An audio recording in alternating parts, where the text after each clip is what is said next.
Okay. Hello, Willem. How are you? I'm fine, thank you. And thank you for And, inviting me and thank you very today. much for giving me this opportunity to interview you. Yeah. So, friends, let me introduce you all to Dr. Willem Lammers. He is an MSc in psychology, TSTA, is a Swiss Dutch psychologist, psychotherapist, coach, and trainer with more than 40 years of experience in the field. After extensive training in transactional analysis, hypnotherapy, Gestalt therapy, EMDR, NLP, and energy psychology, he discovered and developed Logosynthesis, which is an elegant and effective model for self coaching, counseling, and psychotherapy. This model integrates principles of psychodynamic psychology, energy psychology, and spirituality. As an author, trainer, and speaker, Dr. Lammers has contributed significantly to the field, sharing his expertise through workshops, books, and lectures around the world. His work continues to inspire practitioners and other individuals alike. In 2018, he received the prestigious ACEP Award for his significant contributions to the field of energy psychology. He has authored 11 books. So there is Willem for us. Thank you once again, Willem.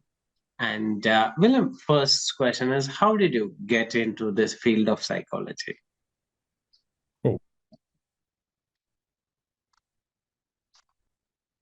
Oh. Thinking of other options. So um, my health was too bad to become a medical doctor, so I had Okay. to skip that. Mhm, I was not bright enough to study physics. mhm. I didn't want to study a language and stand before high school students all my life. Okay. And I was always interested in people, so uh, I knew it would be social sciences in one way or another, and sociology was too broad for me as a field, so I ended up with psychology. So and Okay.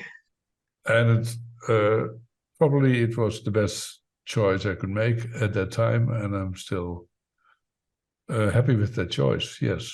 Wonderful. Wonderful. So you narrowed down to psychology of all the options Yeah, available. it was a funnel. Yeah. Got it.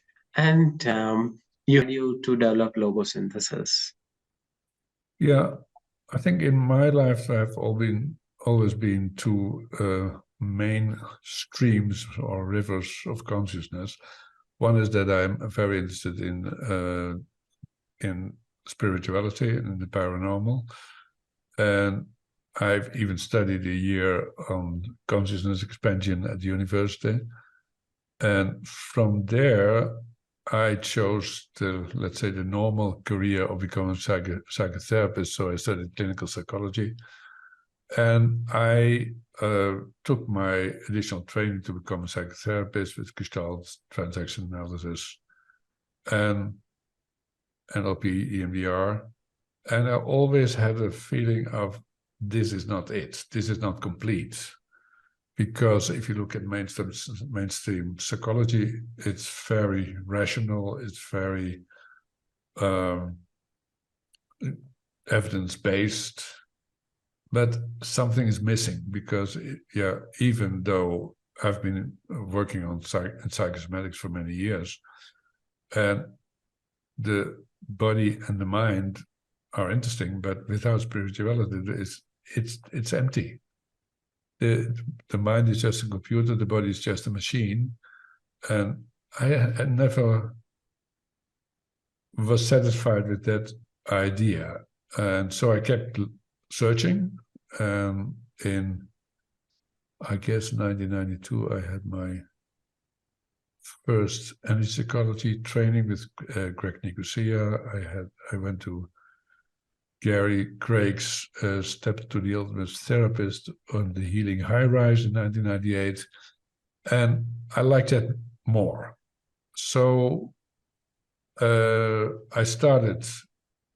organized the first European energy psychology conference in 2001, I started teaching what I had learned. That was even before there was an official way of training EFT and TFT and BSFF, whatever. And so then at a certain moment, this came together. So if you look at EFT now, the spiritual dimension is coming up. It's integrated. At that time, it wasn't. So Gary was a good technician. And I saw that all people who were learning then, so there was Tabitha Fleming, there was BSFF, how's he called? There was Gary, and all those people went from the energy psychology to something more spiritual. And then there was a moment when I thought, okay, I had a very bad time between 2001 and 2004. And then I discovered that words are energy and that words can move energy. And from there, when I got that, and in fact, words are energy, and that words move energy is known for thousands of years. So every, let's say, main religion in the world has an aspect of the creative power of words. That's not the scientific model, but it is. So if you use words in science, you use them to describe something, to explain something, to make connections, to relate to people. But this creative power of words, which is there in the Bible, which is there in many forms of religion, that doesn't exist in science. So I had to admit,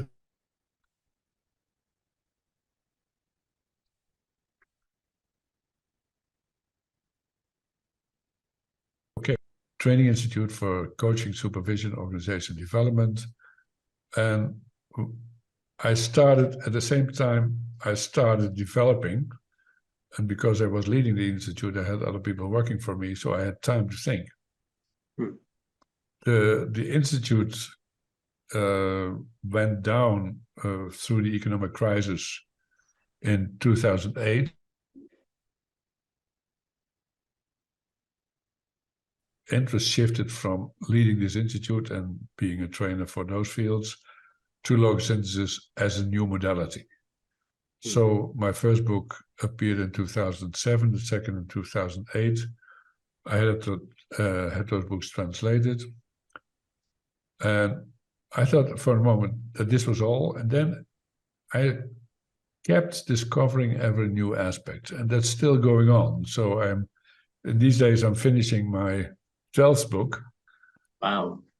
And I already have a plan for 2024 for the 13th, and I guess there will be one in 2025. So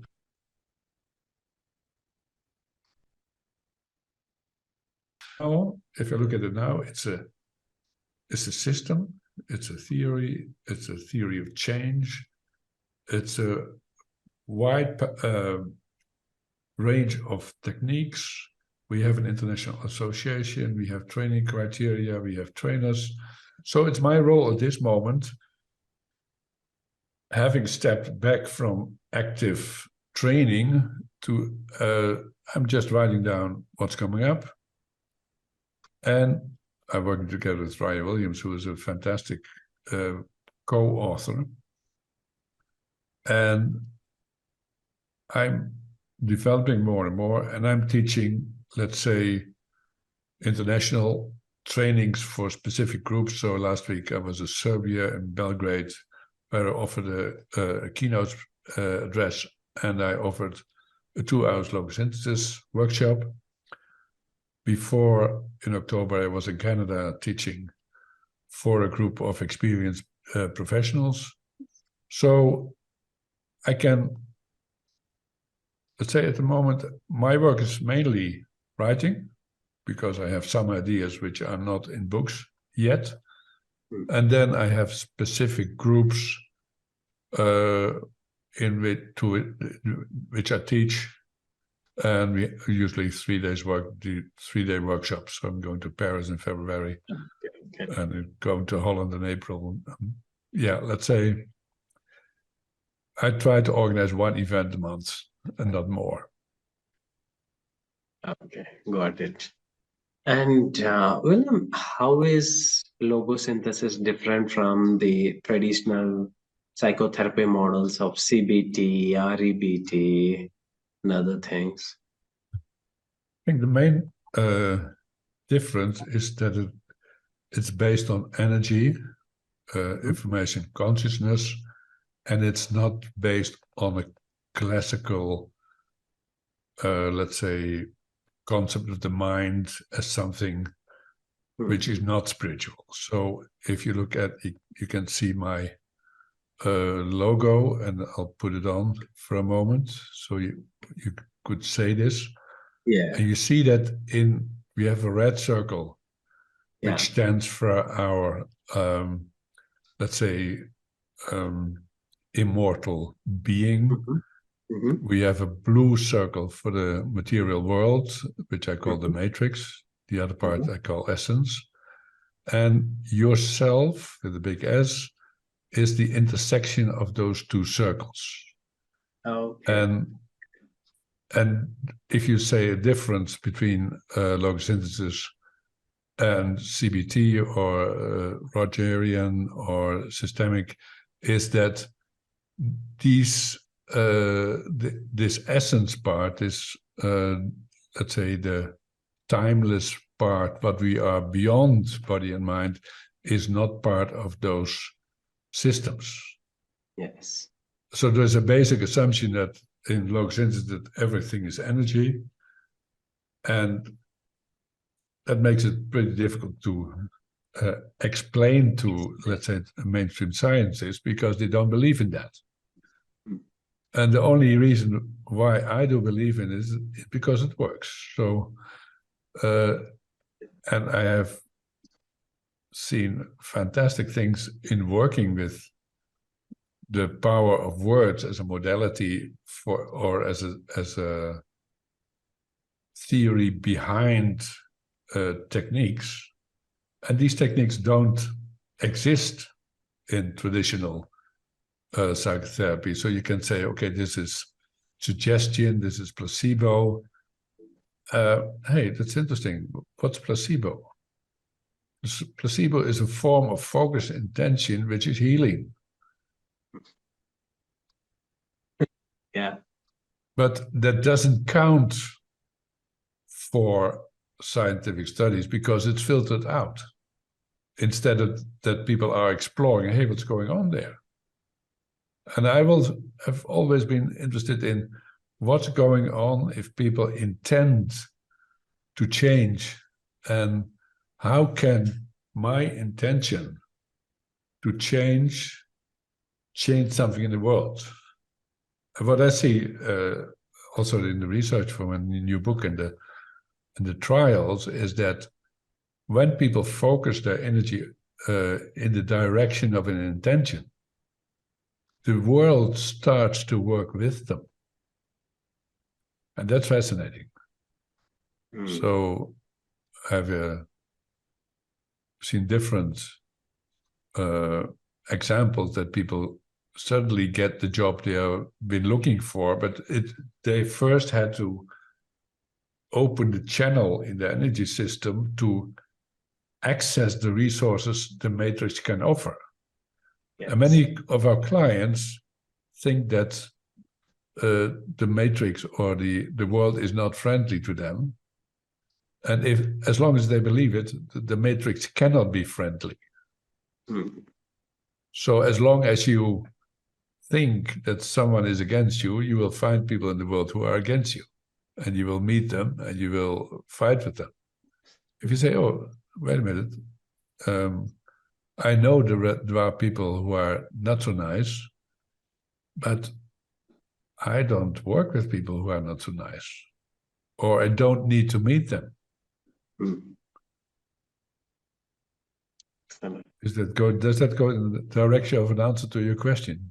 Yes, Willem, very much. And Willem, so to get trained in logosynthesis, does one needs to have a background in psychology, or anyone can get trained in this? I think those people we train in the association have a background in psychology, psychotherapy, psychiatry, social work, nursing,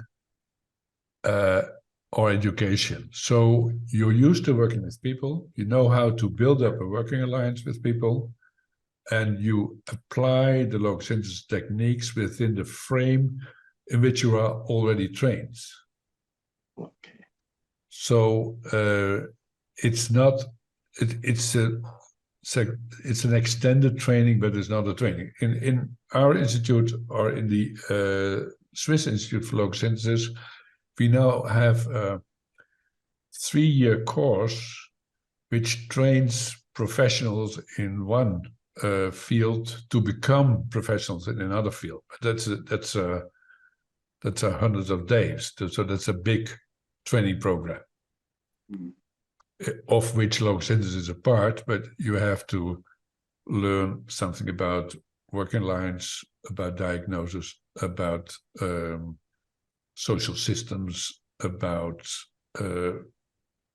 everything that's important in the world of a therapist or a coach or a counselor.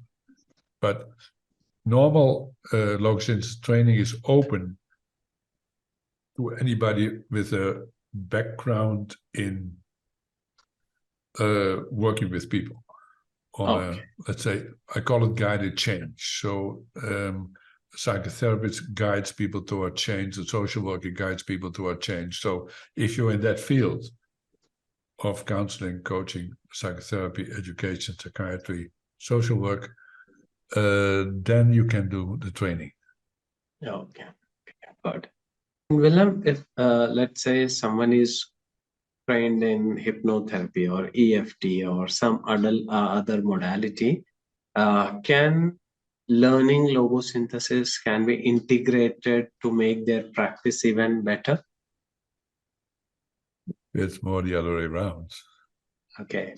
So if I look at those trainees we have from the energy psychology field, they usually are surprised that it's so easy to work with logosynthesis, and that it's so gentle. So if you have an EMDR background, you might have seen very intensive app reactions. If you have an EFT background, you're testing all the time, and you don't need to test. You don't need anything else than identifying an issue and addressing it with certain specific sentences. And you can read about the sentences in my books if you like. And the integration, okay, if you look at my work, you can see that I come from transaction analysis. You can see that I have an EFT background. Yes. I have the SUDS from CBT. So if you look at my work, you can see a lot of aspects for my training, but that doesn't make me a CBT person, even though I learned CBT long ago, but it flows all together in a way that makes things easier. So you don't need to tap, you don't need to muscle test. It's all not necessary. Okay, got it. And I don't want to spoil your field or whatever, but so let's say I developed this as a result of a long process. And I integrated those schools, modalities I described in logosynthesis. I see people who have a hypnotherapy training say, okay, oh, I don't need a trance induction. Oh, but it's very useful because the hypnotherapists have an excellent way to connect to people. If you have an EFT background, you have learned to focus on a specific issue with the client. If you have done EMDR, you have become very patient. And you have learned to stay with people. These are all excellent qualities when you are a logosynthesis professional. But I don't use EMDR. I don't use tapping, even though I know where they are, because this is easier. And let's say, it may sound strange, but I consider myself a lazy person. So I'm not doing anything I don't need to do. And let's say logosynthesis is for me, the ultimate reduction of what I need to do to get a process going with the client or for myself. So we have talked about the professional side here, but it's also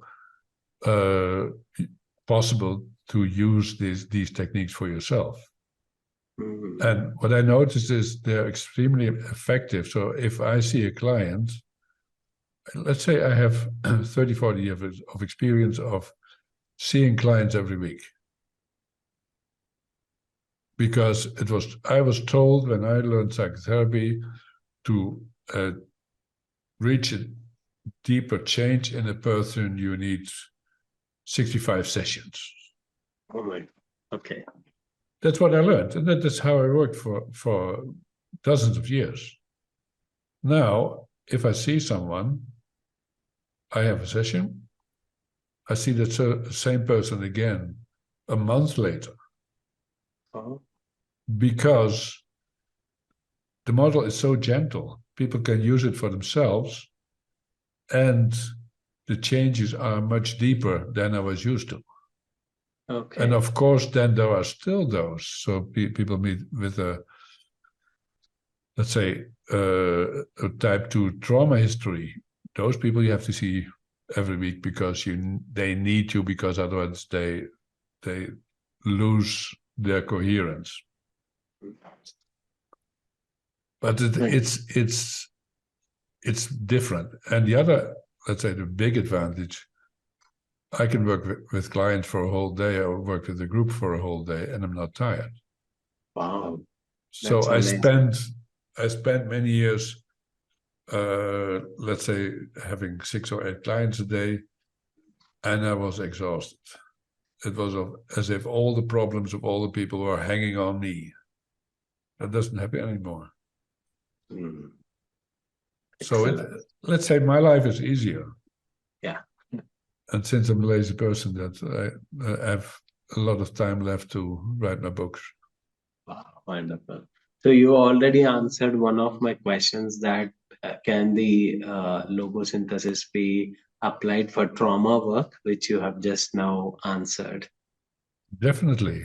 So what I see is, let's say if you have a type 1 trauma, so someone who's healthy has a car accident and things are different after that. It's very easy to process such a single event in a single session. So you don't need much time.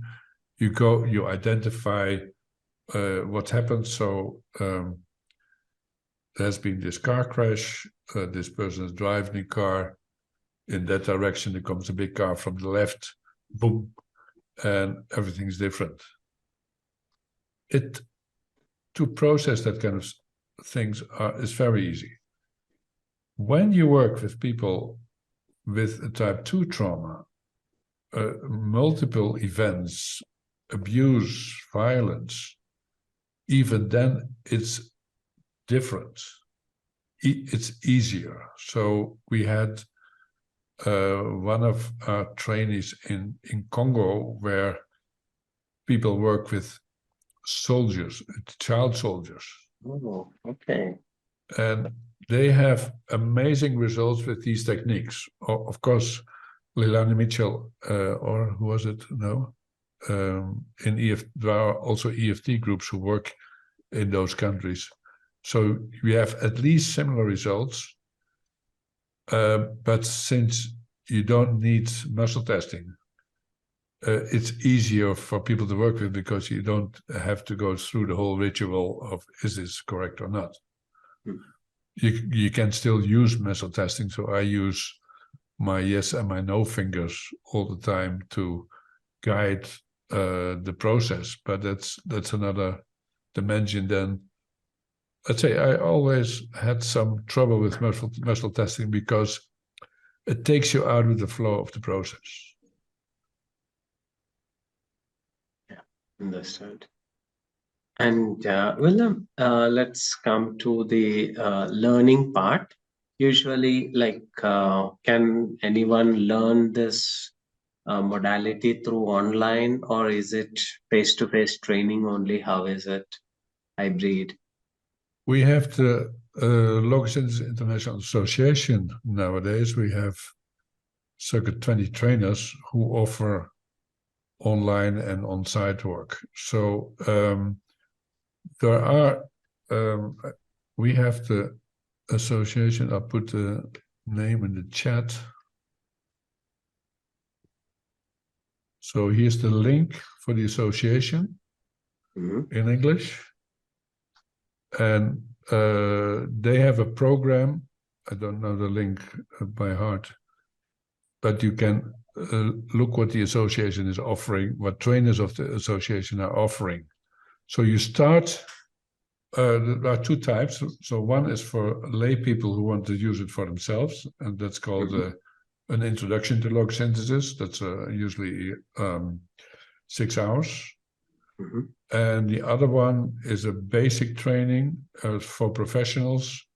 And from there you have, I think the program is, the advanced training is about 14 days for a practitioner. And you can become a practitioner when you have had 4 seminars, you have had supervision, and you have written a paper about your experiences and your understanding of the model. From there, we have instructors, we have master practitioners, we have trainers, but that's not relevant for this conversation. So you're saying that online training is also possible to learn. Yeah, it's possible, and the best thing you can do is to write or to read this little book. Okay, Discover Logosynthesis. Okay. Yeah, we have it in 6 languages now, so French, German, Italian, Dutch, and English. That's 5. Yeah, and we have a project for more and more translations. But wonderful. Let's say if you read that, you can get really an understanding of the basics. And from there, that's a good introduction if you want to take training. Okay, got it.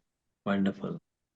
And Willem, tell about, so this is the introductory book. What are the other books that you suggest would really help the practitioners or individuals?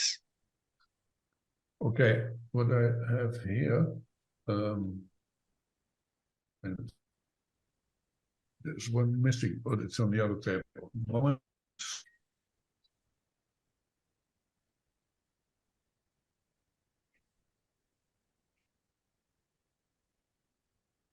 Minute Miracles. This book is called Minute Miracles, and that is a thin book. It's only 100 pages, but it gives about 60 to 80 examples of how I work at Logosynthesis.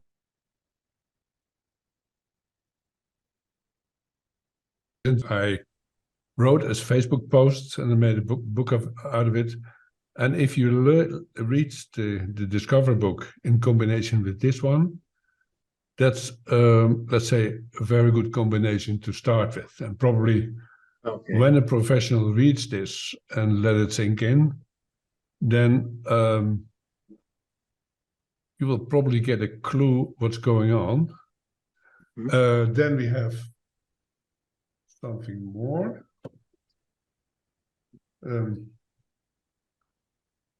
This is the handbook. That's Okay. bigger. It's on the market since a longer time, but it's still very actual. This is a book for professionals who work in the clinical field at logosynthesis. So it goes much deeper, and it expects also that you have a therapeutic background. Oh, okay. Good. That's one. So, and then we have one more. Yes. So this is the self-coaching book, Self-Coaching with Logosynthesis. Logosynthesis. Wonderful. Wow. I Uh, love these titles. excuse me? I said I love these titles. Yeah, it's what it is. So wait a minute. And here's the link to all my books on one page, so I don't have to explain all of it. Yeah, Sure. my favorite one at this moment is the last one I published before the one that's coming now, and it's called Alone to Alive, and it's about beliefs and how you can resolve beliefs with the help of new logosynthesis techniques. Wow. So that's, and of course there are a few more, but I don't want to explain them all. Okay. And Willem, anyone without any sort of trainings also can get benefited with these books, or is what you are saying?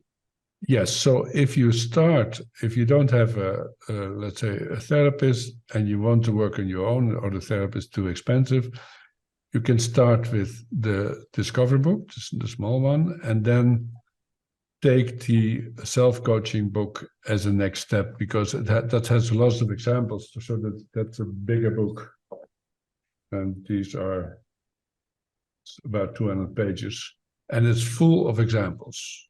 Oh, wow. That's amazing.